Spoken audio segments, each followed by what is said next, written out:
அன்பர்களே, மக்களின் மனக்குரலாக நான் சில நாட்களாக சமூக வலைத்தளங்களில் அதிமுகவை பற்றி பல்வேறு விதமான செய்திகள் வந்த வண்ணமாக இருக்கிறது. என்ன, எடப்பாடிக்கு எதிராக ஒரு மாபெரும் சதி நடந்து கொண்டிருக்கிறது. உண்மைதானா? உண்மைத்தான். நெருப்பில்லாமல் புகையாது. ஏனென்றால் எடப்பாடியாருடைய ஒவ்வொரு நடவடிக்கைகளும் அவர் முதலமைச்சர் ஆன நாள் கொண்டு இந்த பாராளுமன்ற தேர்தல் வரை அவர் எடுத்த ஒவ்வொரு நடவடிக்கைகளும் அவரை தோல்வியை நோக்கியே அழைத்து செல்கிறது. அவருக்கு முடிவு எடுக்கக்கூடிய ஆளுமையோ திறமையோ அரசியல் ஞானமோ அரசியல் அறிவோ இல்லை என்று அவருடைய கட்சிக்குள் இருக்கின்ற முன்னணி தலைவர்களே பேசிக் கொள்கிறார்கள். அதற்கு ஒரு எடுத்துக்காட்டு இந்த பாராளுமன்ற தேர்தலில் அவர் நிறுத்திய வேட்பாளர்களே ஆகும். ஜூன் 4க்கு அப்பால் அதிமுகவினுடைய வாக்கு சதவிகிதம் மிக மிக மிக அதிக அளவில் குறைய போகிறது என்று ஆரம்பத்திலிருந்தே அரசியல் பார்வையாளர்கள் அனைவரும் கூறி வருகிறார்கள். என்ன,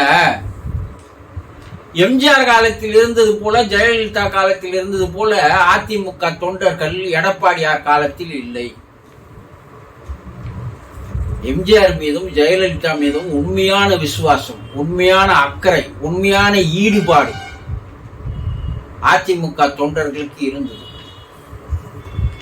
ஆனால் எடப்பாடியார் குருட்டு அதிர்ஷ்டத்தில் முதலமைச்சராக ஆகி அளவுக்கு அதிகமான சொத்தை சேர்த்துக் கொண்டதிலே தான் குறியாக 4.5 ஆண்டுகள் இருந்தாரே தவிர தன்னுடைய கீழ்மட்ட தொண்டர்களுக்கு எந்த விதமான ஒரு நல்ல செயலும் அவர் 4.5 வருட ஆட்சியில் அவர் செய்யவில்லை. ஏதாவது அதிமுக தொண்டர்களுக்கு சாதகமாக, அவர்களுக்கு ஏற்புடையதாக, அவர்களுக்கு பயன் தரக்கூடிய வகையில் ஏதாவது ஒன்று செய்திருக்கிறாரா என்றால் இல்லை. காரணம், கண்கட்டி குதிரை போல தான் சம்பாதிப்பதிலேயே இருந்தாரே தவிர மற்ற மந்திரிகளை சம்பாதிக்க விட்டாரே தவிர 4.5 ஆண்டுகள் வேறு எந்த செயலிலும் அவர் ஈடுபடவே இல்லை. விரல் விட்டு சொல்லுங்கள், அதிமுக தொண்டர்களுக்காக நான் இந்த திட்டத்தை எடுத்து வந்தேன், அவர்களுக்கு பயனுள்ள வகையில் நான் செய்து தந்தேன் என்று சொல்லுங்கள். கிடையாது. அவரை சேர்த்துக் கொள்வதிலும் பிஜேபிக்கு அடிமையாக இருந்து கொள்வதிலும் பிஜேபி தன் மீது எந்தவித நடவடிக்கை எடுக்கக்கூடாது என்பதற்காக அவர்கள் கொண்டு வருகின்ற எல்லா திட்டங்களுக்கும் இவர்களும் ஜாலரா அடித்துக் கொண்டு இருந்தாரே தவிர அதிமுக தொண்டர்களை முழுமையாக மறந்து போய்விட்டார். தொண்டர்கள் தேவையில்லைன்ட்டார். அப்போ என்ன, ஆட்சி இருக்கிறது, பணம் இருக்கிறது, அதை வைத்து அவர் பொதுச் செயலாளராக மாறிவிட்டார். பொதுக்குழு உறுப்பினர்களுக்கு பணம், மாவட்ட செயலாளர்களுக்கு பணம், இப்படி பணத்தை தந்து தந்து தன்னை மாவட்ட செயலாளராக தேர்ந்தெடுத்துக் கொண்டு அமர்ந்து கொண்டாரே தவிர எம்ஜிஆர் போல ஜெயலலிதா போல ஒரு வசீகரமான பேச்சாற்றல் கிடையாது, ஒரு வசீகரமான உருவம் கிடையாது, ஒரு அரசியல் ஞானம் கிடையாது, எதையும் கிடையாது. அவர் இருக்கின்ற அளவிற்கு சொத்து வேறு யாருக்கிட்ட இல்லை. அதனால மற்ற மந்திரிகள் எல்லாம் வாயை மூடிக்கொண்டு அவர் தருகின்ற பணத்திற்காக விலை போய்விட்டார்களே தவிர வேறு எந்த வகையிலும் இல்லை. ஆனால் இப்போது அதிமுகவில் இருக்கின்ற முன்னணி தலைவர்கள் எல்லாம் ஒன்று சேர்ந்து இருக்கிறார்கள். ஏன்னா, எடப்பாடியார் ஒரு யூடியூபரை நம்பி தன்னுடைய கட்சியை நடத்துகிறார். சவுக்கு சங்கர். சவுக்கு சங்கருக்கு கோடிக்கணக்கான பணத்தை தந்து திமுகவை எதிர்த்து பேச வைத்துவிட்டு இன்று அவர் சிறையில் இருக்கும்போது அவரை வெளியில் எடுப்பதற்கு அதிமுகவினுடைய வக்கீல்கள் தான் அங்கே போய் நிற்கிறார்கள். சவுக்கு சங்கருக்கு வக்கீல்கள் இல்லை. எதற்காக அவர் வெளியே எடுத்து வர இவர் போராடுகிறார்? சவுக்கு சங்கரிடம் இவருடைய விஷயங்கள் ஏதாவது வைத்திருக்கிறாரா? இல்லை என்றால் எதற்காக ஒரு யூடியூபருக்காக இவ்வளவு செலவு செய்து கொண்டு எடப்பாடியார் பாடுபடுகிறார் என்று அதிமுக தலைவர்கள் பேசுகிறார். போயும் ஒரு யூடியூபரை நம்பி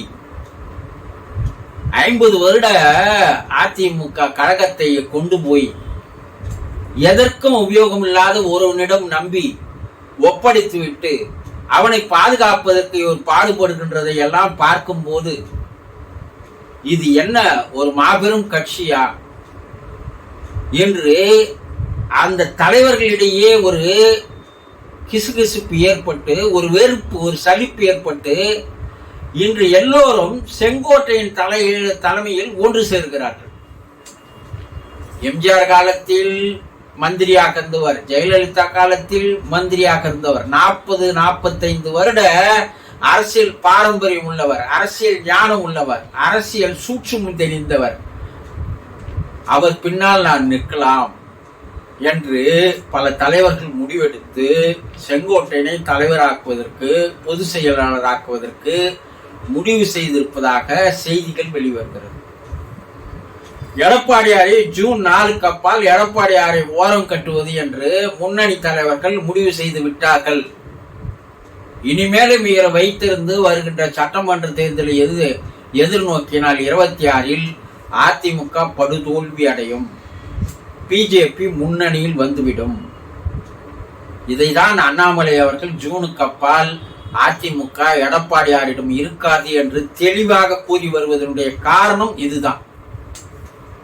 ஒன்னு செங்கோட்டையன் பின்னால் போகிறார்கள், அல்லது எஸ்பி வேலுமணியினுடைய தலைமையின் கீழ் அதிமுக ஒன்றாக போகிறது. செங்கோட்டையனிடம் போதிய அளவு பணபலம் இல்லை, ஆனால் அவரிடம் அரசியல் நாணயம் இருக்கிறது. எஸ்பி வேலுமணியிடம் பணம் இருக்கிறது, அரசியல் நாணயம் இல்லை. ஆனால் இவர்கள் 2 பேரும் ஒன்று சேர்ந்தால் எடப்பாடியாரை வெளியே அனுப்புவது என்று முடிவு செய்து கொண்டு ஒவ்வொரு நாளும் தனித்தனியாக கூட்டங்கள் நடத்தி வருகிறார்கள். ஆக எடப்பாடியாருடைய தலைமை பதவி பறிபோக போகிறது. இது ஜூனுக்கு அப்பால் நிச்சயமாக நடைபெறும் என்று பல்வேறு செய்திகள் வெளிவந்த வண்ணமாக இருக்கிறது. இதைதான் சமூக வலைத்தளங்களில் பல்வேறு விஷயங்களாக கூறி வருகிறார்கள். திமுகவுடைய அமைச்சர் ரகுபதி கூட ஜூன் 4க்கு அப்பால் அதிமுக தலைமை எடப்பாடியாரிடம் இருக்காது, அது செங்கோட்டையனிடம் போக போகிறது என்று வெட்ட வெளிச்சமாக பேட்டியில் கூறியிருக்கிறார். ஆக உப்பு துண்ணவன் தண்ணி குடிச்சாகணும் இல்லையா? பணம் மட்டுமே ஒரு கட்சியை காப்பாற்றி விடாது. பணத்தை வைத்துக் கொண்டு எம்ஜிஆர் கட்சியை ஆரம்பிக்கவில்லை. தொண்டர்கள் மீது வைத்திருந்த அதிகமான அன்பு, பாசம், நேசம்தான் அவரை தொண்டர்களை கட்டி இழுக்க செய்தது. அவருடைய முக வசீகரம் தொண்டர்களை அவரிடம் சேர்த்தது. ஜெயலலிதாவினுடைய முக வசீகரம், பேச்சாற்றல், அரசியல் சாணிக்கியத்தனம் எல்லாம் சேர்த்தது. இவரிடம் எதுவும் இல்லை, ஜீரோ. பணம் மட்டும் இருக்கிறது. அது தலைமை பதவிக்கு அருகதையற்றது.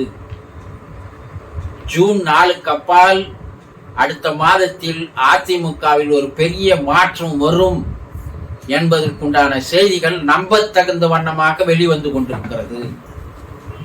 இதை பொதுமக்கள் பேசுகிறார்கள். பொதுமக்களுடைய மனக்குரலாக நான். வணக்கம்.